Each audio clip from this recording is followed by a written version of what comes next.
Well, hello, my soul friends. It's Victoria on the Soul Nurture channel on Tuesday lives, which I've been calling Transformational Tuesdays. Since I've started this account, I am in such a morphing, shifting, emerging way of being that when I title something, it's like, is that what I'm really doing? Because I'm in constant emerging new potential. So it's what we're calling it for now. Um, it's the Soul Nurture channel, and my intention for Tuesday Lives is a place for those who connect with me, or even those just kind of passing by on YouTube that may need a pause, a place to just breathe a little bit more deeper, let go of the day. I'm doing lives at 4:44 on Pacific time. So may this video catch you right where you are, and may you feel called to just sit with me for a little bit, catch your breath, connect to yourself, reclaim what you need. So welcome. And today I'm going to talk about a little bit about the new moon. We're a new moon in Taurus, and I love it. A couple of my lives have fallen on a lunation cycle. So, kind of extra bonus here. I typically talk about topics that are connected to healing, transformation, soul work, and whatever I'm feeling into, because I know that if I'm feeling into something, someone out there is. So, here's how you can work with me as I'm supporting you, whoever's out there. And I see Jamie's joining me live now, and I have Monica's going to be joining me a little bit later because I'm going to look at her chart at the end of my little talk today. So whoever is watching this in a replay, I invite you just to claim this space for you. Like, just be present for you. And we're going to start off with a meditation in just a moment. Hello, Cher. Oh my gosh, I'm always so honored when you show up. Thank you, Cher. What I'd like to do is start with a little meditation. I'm going to talk a little bit about what's on my heart today, a little bit about the new moon. Hi, Monica. The new moon in Taurus today. I want to know how you're feeling. Are you noticing it? What's going on? And then I'll look at Monica's chart at the end for just a little something new I'm trying to do, just a brief look at a chart. We'll look at where the new moon is happening in her chart. And my only request, if you want me to look at your chart on a live, is that you be present with me when I'm live. So if you're interested in having me look at your chart live next week or the following, I have somebody as a maybe next week. Send me an email at thesoulnurturer@gmail.com. You could also reach out to me through my website at victoriajaswick.com. Okay, first I have to light my candle, but we're going to just drop in and do a little meditation together to ground in together. I can see that you're here, Monica. We'll chat through the chat when I look at your chart. I can't hear you. I can't see you. It's unlike Zoom.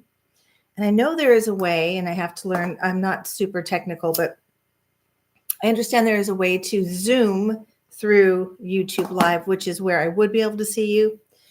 But I'm just still learning and growing, as is the theme for this new moon in Taurus. So, okay, let's drop in for our daily medication of meditation. Okay, so I invite you just to close your eyes and turn within, just connecting from the external world and dropping into this beautiful inner world that you are cultivating. And first, I just invite you to just be present. What are you noticing as you're present to yourself? How are you feeling on the inner? How are you breathing? That's always the first place to notice. How are you breathing? Some of you may be just clocking out of your day from work, and you may notice that there's some tension, there's some stress. You're breathing into your chest, not all the way into your belly, just noticing. Healing and transformation requires the first step is awareness. Well, actually, willingness first.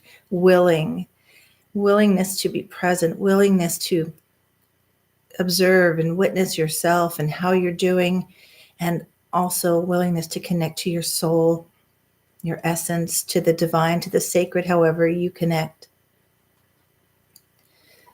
So notice, I'm making a shift myself and this, okay, it's time to just relax, ground and center, which is perfect for this new moon in Taurus. And maybe you didn't have a chance to get out and do some grounding work today. So we are going to feel as if we've done that work. And maybe when we're done here together, you can go outside and ground, connect to the earth, connect to your body, connect to your soul. So just meeting yourself right where you are and bringing that compassionate curiosity inward. How's your body feeling? How's your energy? What are you carrying from the day? Where are you holding it in your body?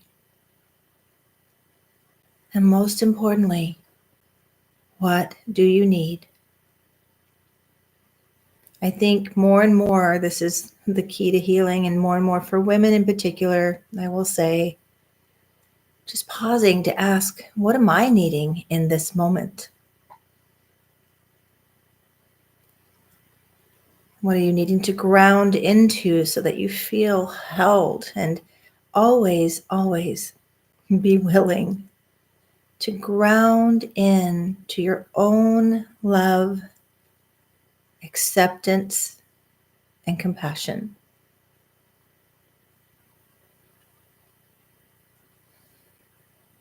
So to honor the new moon in Taurus, which I'll talk a little bit about in a moment, let's put this question up on your heart for your soul to offer some feedback. What have I outgrown in my life? Just asking yourself, what have I outgrown in my life? Or where am I in a space that's too limited? And it's time for me to emerge or to blossom out of that tight space.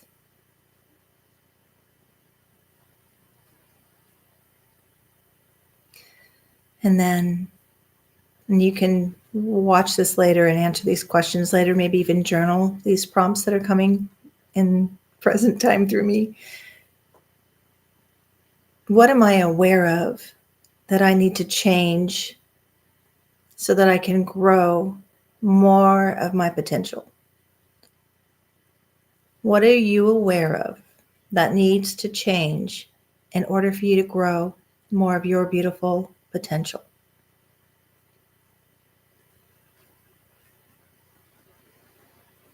And in what ways have you already grown, and now you have to honor you're no longer who you were?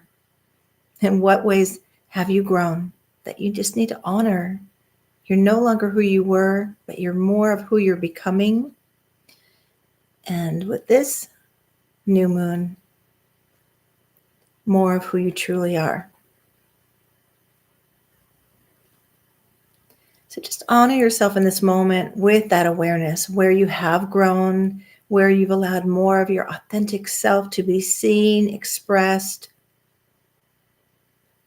grounded in the world, so that you can create and cultivate your life from this knowing. And lastly, give thanks somewhere for something in your life in this current present moment. Actually, it's not lastly. I have one more prompt. But give thanks, always important, because we give thanks. We expand our focus in that area. We expand and flow more energy there. And this is the last thing, because it's connected to Sun and Moon in Taurus, Taurus season. This new moon invitation is to activate more love for ourselves, for our bodies. So where can you benefit in your life with more self-love? Is it better self-care? Is it giving yourself permission to pursue that soul call? Is it wrapping yourself in your own love so that you can really activate that vision board and go after that vision? Manifest what you're desiring. And just breathing in, lastly, just breathing in that sense of love, peace, grounded energy. And claim this, and you can repeat after me. I am worthy of all I desire. I am worthy of all that I desire. And you are worthy of your own self-care and love. Okay, so very gently come back, open your eyes. We are in growing possibilities time. So excited about this new moon. I'm excited. I got my hair done finally yesterday. So shout out to my friend Andrea, did my hair yesterday. And I'm feeling, and this is what I invite you to do in this moment, is to check in with yourself. What's alive? What's real? What are you noticing? This is how we get to track. I call it soul tracking with the celestial movements, with this new moon in Taurus. What are you noticing? This is how we learn the symbolic language of astrology. How are you feeling today? What showed up on your radar? Where are you feeling inspired? Where are you feeling called? And then this is where then we look at a chart. Where is the new moon in Taurus at 18 degrees of Taurus in your chart? What house is Taurus in your house, in your chart, your natal chart? This is where this new moon is inviting you to a new beginning. Okay. So I'm feeling good about the new moon. And had a really lovely day, except for my eyes are itching because I took my own advice and I went outside. I did some grounding work in the morning, but then I had a little break in my day. So I took a blanket out and I went to go lie on the earth. I'm extremely allergic to the pollen that's out right now. So no, I was, lying down, just, give it to Mama Earth, just relax. And then itchy eyes started. So I had to cut that short and come back in. But all that was a beautiful, beautiful, beautiful day. But I want to touch on this subject before I go into the topic connected to the new moon, because not only is it Mother's Day this Sunday, today is my mother's birthday. And my mother passed away when I was 17. And so sometimes her birthday falls, well, often, just before Mother's Day, sometimes on Mother's Day. I call it the double whammy grief day for me. And even though it's been many years, I am still tender around this time. And I'm very, very mindful of those who are also tender around Mother's Day. And so I just wanted to say that my heart is with anyone who feels outside of the circle of celebration for Mother's Day. I used to offer something on Mother's Day, and there's a part of me that wants to offer it. And maybe if you're watching this video and you feel like you might need support on Mother's Day, comment underneath the video when it's posted, or send me an email at thesoulnurturer@gmail.com. I used to offer these little gatherings, usually women, some who are bereaved daughters, some who are who identify with the mother wound, some who feel displaced as a woman not having children, some mothers who have lost children. So, and any combination thereof. So I just wanted to say that at the start, my heart is with you. Make sure that you create a good plan of care for yourself. When these holidays come where we have tenderness or there's grief still, it's up to us to create our self-care plan and our soul care plan. And you get to decide what that day looks like, what feels right for you. Lean into it. If you get invited to something and you feel like it might be too hard for you, especially if you're newly, say your mother recently died or you've got some grief, check in with your body. Does that feel right? How will it feel being there? And if it feels good in this moment and you say, I think I could do that, always have a backup plan. Always have a good self-care backup plan. Okay. So we've got a few people here with me. Thank you for being here. And I am not liking this lighting right now. I'm going to see if I have my little ring light here. I'm going to change it and see if it's better or worse. It always reminds me, oh no, maybe that's a little better. Okay. It reminds me of every time I play with my ring light, it reminds me of getting my eyes examined, better now, better now. But I don't know. It's so close. Okay. So please drop in the chat how you're doing in this moment, what you're noticing, what's on your heart. Please, I love the chat because we can engage this way.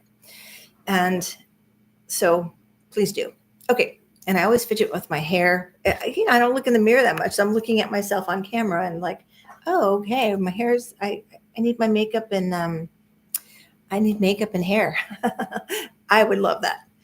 Okay. I'm going to read a reading from, I think I have properly learned how to say this person's name.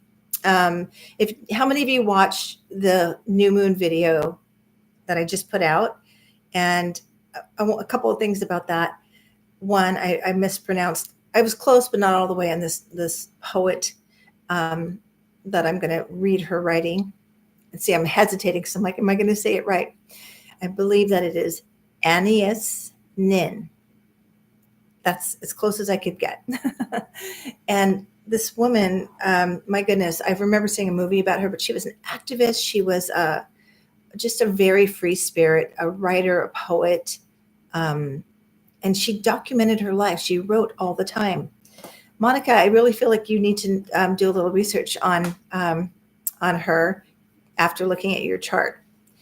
So her name is, I'll spell it for you because I'm doing my best to pronounce it right, and I'm pretty sure that's it. Anais Nin. It's A-N. Let's see. Here we go. Switching to notes. A-N-A-I-S is her first name. I think it's a French name, and last name is Nin, N-I-N. Okay.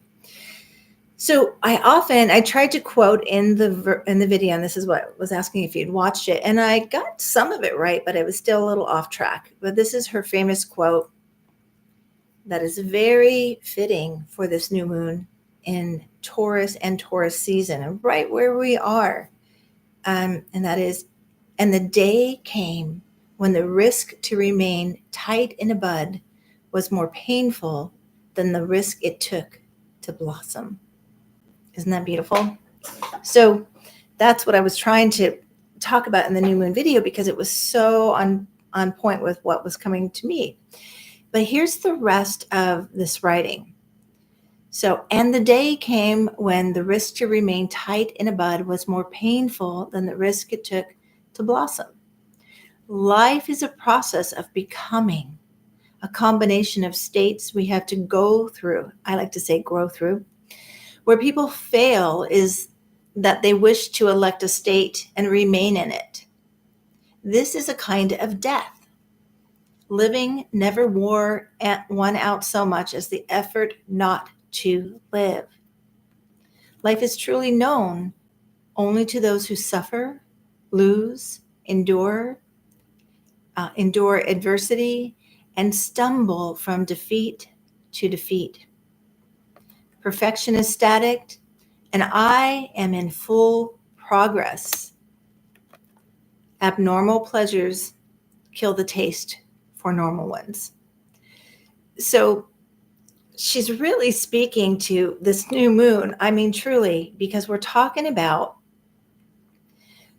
the time of blossoming, grounding in potential. Taurus energy is like fertility and bringing from earth to life. But I love how she talks about where we can become too static, like we don't budge. And that's also can be a Taurus thing. We get stuck. We feel maybe held in fear, and we're not moving with what is. We're not becoming. We're staying stuck. And this quote so beautifully says, well, yeah, in order to blossom, you have to, recognize it's more painful to stay stuck or tight or really limited in your beliefs, that it's more painful than the risk it takes to blossom. So, how does that land for all of you? You love that quote? Okay, awesome. Yeah, it's just so fitting. I'm going to read the chat for just a moment here. Yes, Monica says, morning meditation. My higher self showed me on how I need to focus on the good to strengthen myself energetically and physically, to focus on nourishment. Been grounding daily also. Awesome. I think that's going to show up in your chart. Okay. So where are you noticing you're still holding tight? You're still knowing, I want to open. There's so much I want to expand into, but you're holding tight.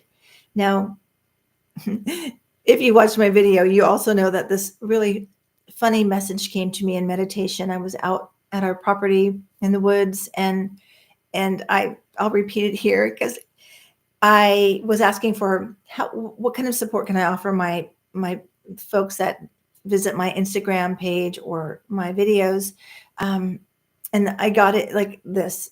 And I know it was for me, but I know it was for all of us who are in a process of committing to evolve, to expand and grow our potential. And so the voice, and it was very specific how it sounded like, girl, you look too uncomfortable or too tight in those negative core beliefs. Why don't you slip into something more comfortable, like your authentic self? And it's so true. This is where the invitation is, especially with this new moon. Where are you just holding yourself too tight for fear of expanding into more of your authentic self, for fear of stepping out, for fear of all, in some regard, in many regards, even when we're shifting to change into good, there could be grief. It's like good grief. And that was sort of, I was going to try to tie in my grief today feeling into, life without a mother. That comes around this time for me, big.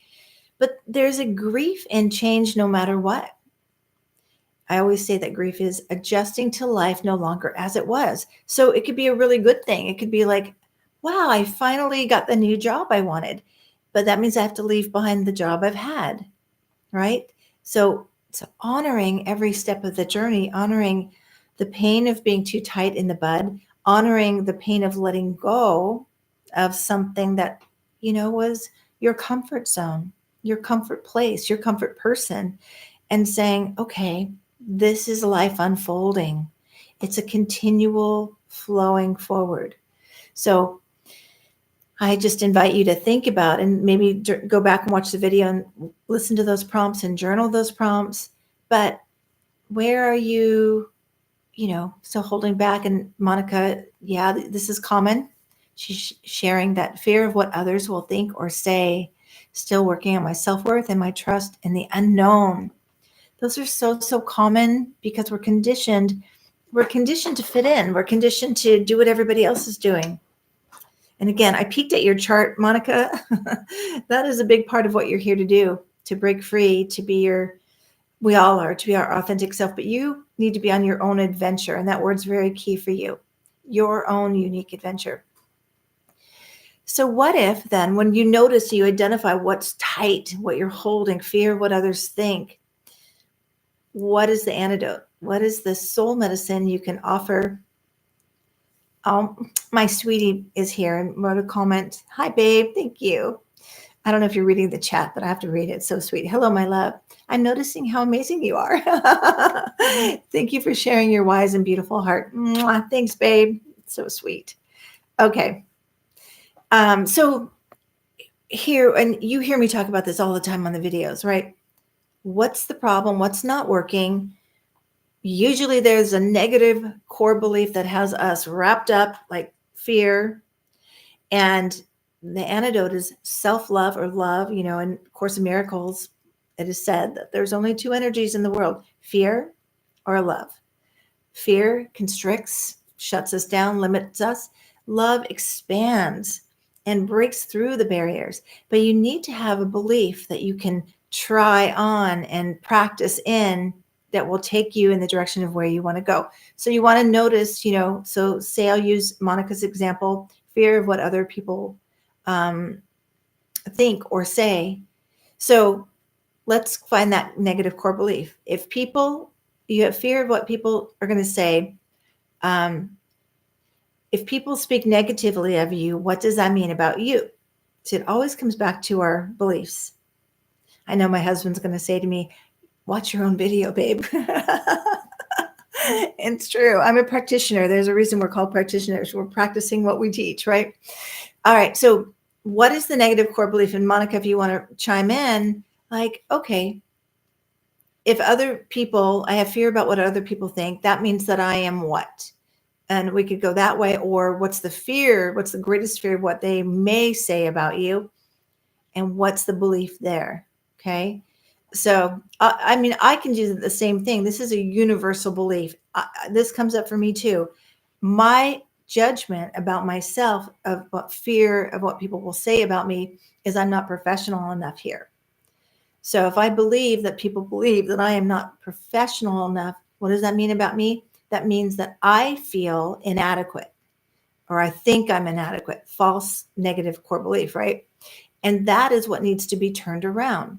So in other words, then I affirm. Somebody said positive affirmations. Yes, but first we got to dig out the root before we get to the affirmation. So then I would affirm, okay, that's not even true, that negative core belief. What does it feel like? What does it look like? What's different when I claim instead, I am adequate. I am more than capable. I have enough to share. I'm good enough, right? So then you affirm that, but not only you affirm it, I think of the beliefs that we need to support us as the clothes we try on. Like we're wearing, this is the limitations. We're wearing chains of not good enough, not worthy, that weighing us down. Go look at Instagram, by the way, I know Monica has already seen it, but go to my Instagram account. I am the Soul Nurturer on Instagram, and look at my new moon post for today, because I talk about we're supposed to shed the heaviness that we're carrying. So think about what I just said, the chains of negative core beliefs. We're walking around every day feeling limited.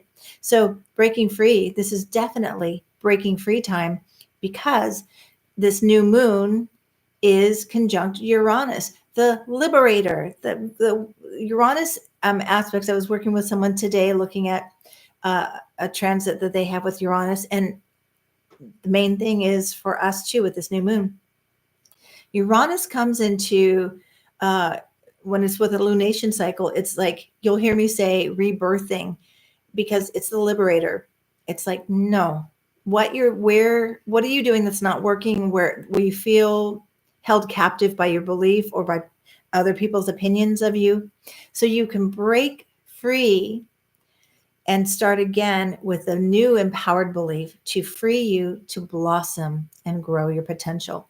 Okay, so I think that's about all, unless there's any questions about this new moon that we're experiencing. There's also, it's such a beautiful, go watch the video, but it's such a beautiful, supportive new moon.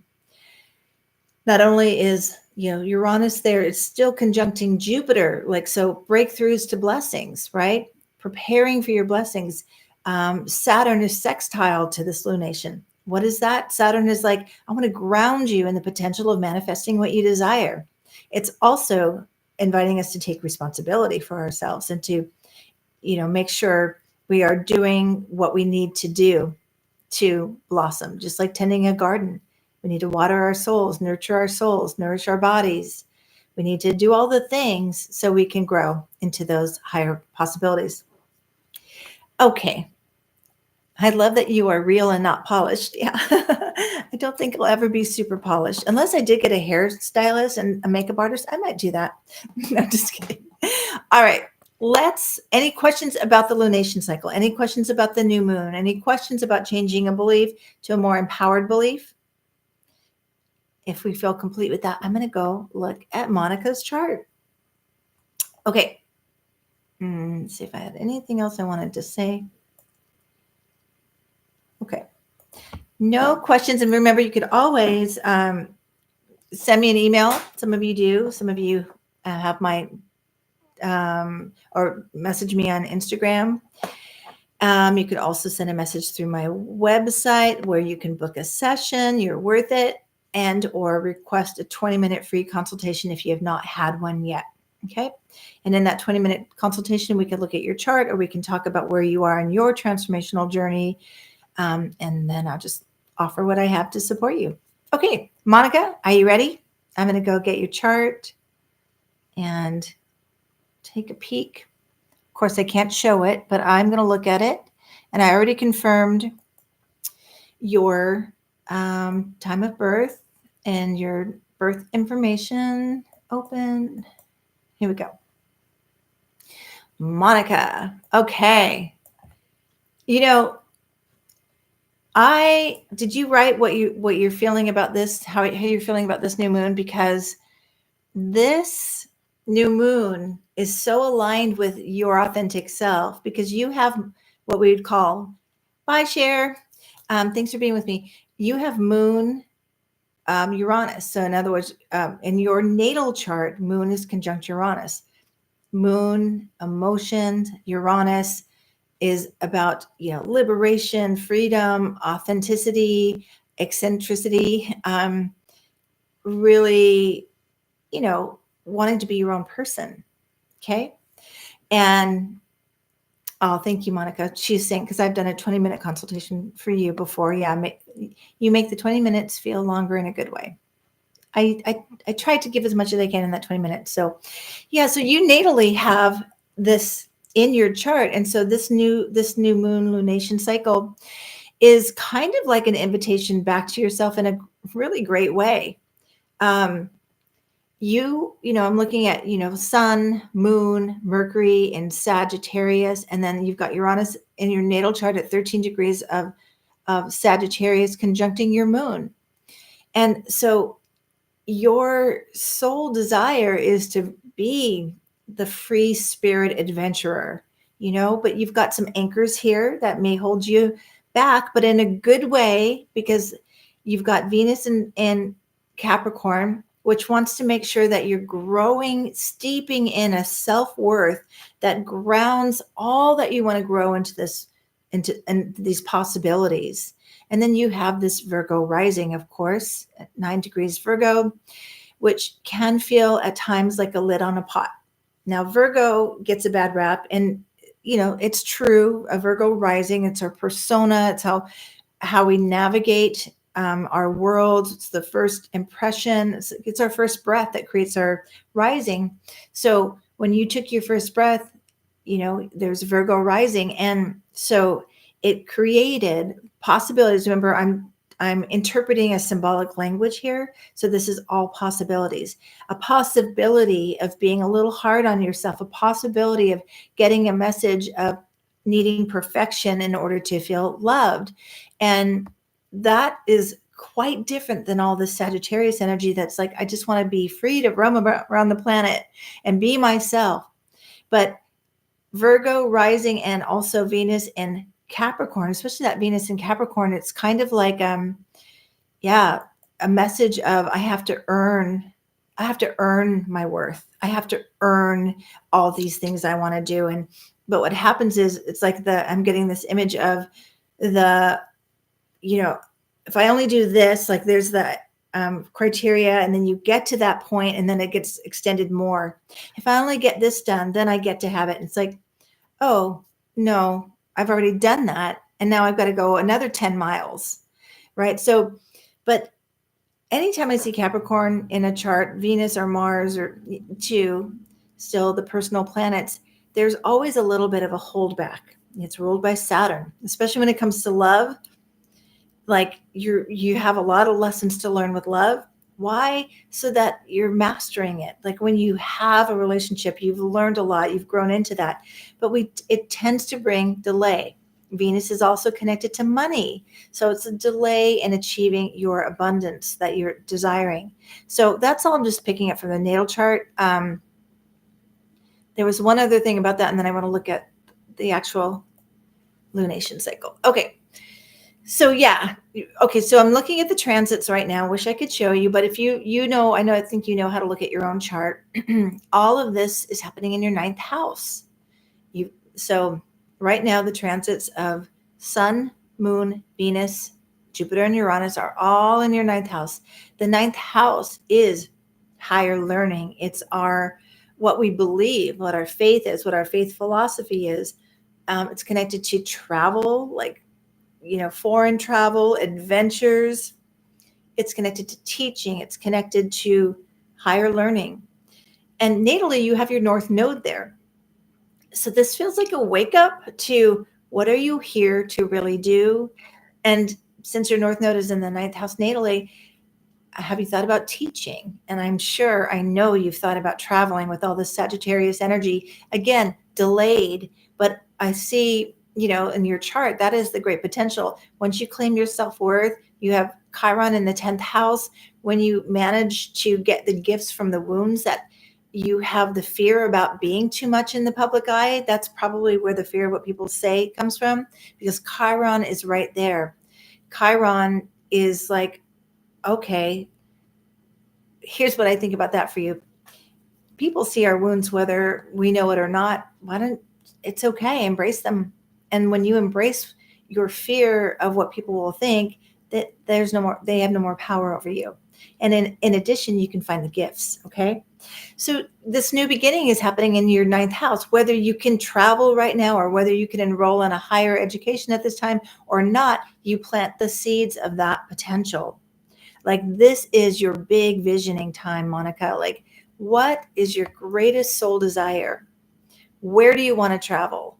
What if you feeling, I don't like to say if, when you feel unlimited, what do you allow yourself to vision for in terms of, higher learning, career, since, man, this is a blessed time for you. Your natal North Node is in the ninth house, and Jupiter is just about to conjunct it. So it's like you're being brought to awareness of choice for the next huge expansion of your potential.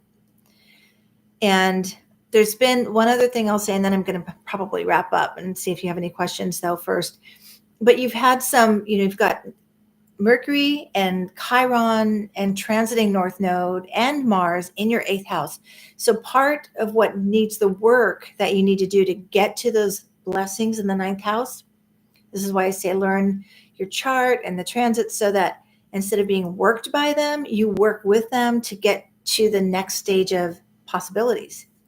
So there's something about a shift, like part of healing your woundedness is not being dependent on other people, and reclaiming that you are capable, so capable of what you want to manifest and create in your life, especially when it comes to money and resources.